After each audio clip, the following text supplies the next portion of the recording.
એટલે વાઇફનું જે long form છે એ એમણે સમજાવ્યું છે અને એ વાત જે એમણે કરી છે એ વિવાદનો વિષય બની છે। જાણીતા આધ્યાત્મિક ગુરુ રામભદ્રાચાર્યનો એક વિડીયો સોશિયલ મીડિયાની અંદર ઝડપથી વાયરલ થઈ રહ્યો છે અને આ વિડીયો વાયરલ થવા પાછળનું કારણ એ છે કે એમણે વાઇફની એક ડેફિનેશન સમજાવી છે। એટલે વાઇફનું જે લોંગ ફોર્મ છે એ એમણે સમજાવ્યું છે અને એ વાત જે એમણે કરી છે એ વિવાદનો વિષય બની છે। તો આના વિશે હું તમારી સાથે વાત કરીશ। મારું નામ રાજેશ શાહ છે અને તમે જોઈ રહ્યા છો ગુજરાતના સૌથી મોટા ડિજિટલ ન્યૂઝ પ્લેટફોર્મ ખબરછે.com। રામભદ્રાચાર્યને આખો દેશ ઓળખે છે કારણ કે તેઓ એક આધ્યાત્મિક ગુરુ છે, કવિ છે, લેખક છે, દાર્શનિક છે, શિક્ષણશાસ્ત્રી છે અને સૌથી મહત્ત્વની વાત છે કે એમની આંખોની રોશની નથી, તેઓ સુરદાસ છે અને નાનપણથી જ એમની આંખો નથી।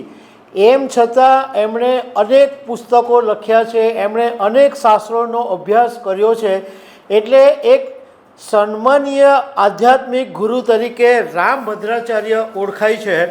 પરંતુ સોશિયલ મીડિયાની અંદર એમનો એક 25 જુલાઈ 2025નો 1.5 મિનિટનો વિડીયો સોશિયલ મીડિયામાં અત્યારે વાયરલ થઈ રહ્યો છે અને એની અંદર રામભદ્રાચાર્ય વાઇફના અર્થ સમજાવી રહ્યા છે। એટલે આખા એક વાઇફ WIFE એનું લોંગ ફોર્મ સમજાવી રહ્યા છે। તો એમાં એમણે એવું કીધું કે ડબલ્યુનો મતલબ છે વન્ડરફુલ, આઈનો મતલબ છે ઇન્સ્ટ્રુમેન્ટ અને એફનો મતલબ છે ફોર અને ઈનો મતલબ છે એન્જોય। એમાં સાથે એમણે એ આખું વાક્ય બી પછી સમજાવ્યું કે વાઇફનો મતલબ છે વન્ડરફુલ ઇન્સ્ટ્રુમેન્ટ ફોર એન્જોય। એટલે આપણે જો શુદ્ધ ગુજરાતીમાં સમજવું હોય તો એમનો કહેવાનો મતલબ એમ છે કે પત્ની એટલે માત્ર આનંદનું સાધન। એ પછી એમણે જોકે એ વાત બી કરી કે આપણી ભારતીય સંસ્કૃતિની અંદર સંસ્કૃત ભાષામાં પત્ની એટલે શું એવું કહેવાયું છે। તો એમાં એમણે એવું કીધું કે પત્યુરના યજ્ઞ સંયોગે, એટલે એનો મતલબ એમ છે કે જે યજ્ઞમાં પત્ની પોતાના પતિને સાથ આપે છે એને પત્ની કહેવામાં આવે છે। મતલબમાં જે પતિને યજ્ઞમાં સાથ આપે એને પત્ની કહેવામાં આવે।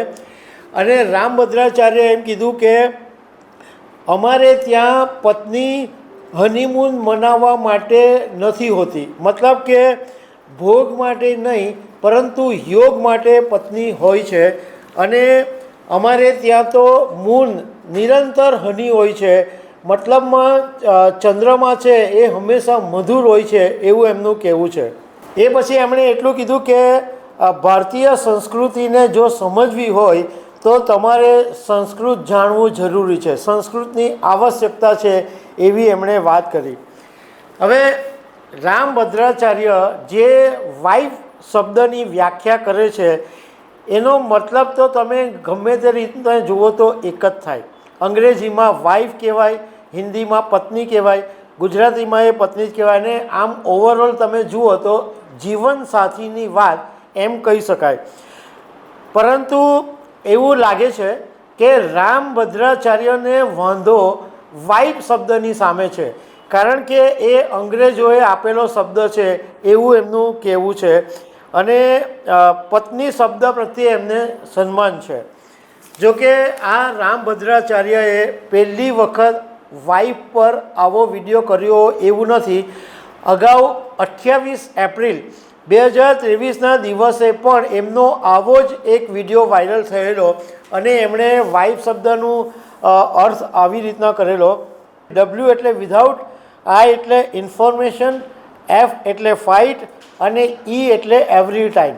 એ વખતે એમણે એવું કીધેલું કે without information fight every time એટલે મતલબ વગર માહિતી વગર હંમેશા લડતી રહે એને વાઇફ કહેવાય। તે વખતે એમણે પત્નીનો અર્થ એવો સમજાવેલો કે ભારતીય પત્નીનો નિયમ એ છે કે જે પતિની પાછળ ચાલે અને વાઈફ બહુ ખતરનાક હોય છે એવું પણ એમણે કીધેલું હતું.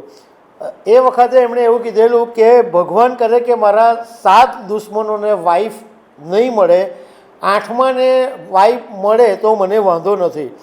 આમાં રામભદ્રાચાર્યને સન્માન છે એમના શાસ્ત્રના નોલેજ વિશે, એમની ભક્તિ વિશે, કે એમને આંખ નથી એમ છતાં આટલો બધો અભ્યાસ કર્યો છે. પરંતુ એનો મતલબ એવો નથી કે જ્યારે આખી દુનિયાની અંદર મહિલા સન્માનની વાત થતી હોય ત્યારે મજાકમાં પણ પત્ની વિશે કે વાઈફ વિશે રામભદ્રાચાર્યને બોલવાનો કોઈ હક છે. દરેક વ્યક્તિએ સન્માન કરવું જોઈએ, કારણ કે આ એમનું કામ નથી. એમનું કામ ધર્મને આગળ વધારવાનું છે, ધર્મનો પ્રચાર કરવાનું છે અને લોકોને સાચો રસ્તો બતાવવાનું છે. વાઈફને મનોરંજન તરીકે યુઝ કરવું એ રામભદ્રાચાર્યને યોગ્ય લાગતું નથી. તો દર્શક મિત્રો, આવી અનેક વાતો સાથે અમે તમને મળતા રહીશું. Thank you very much.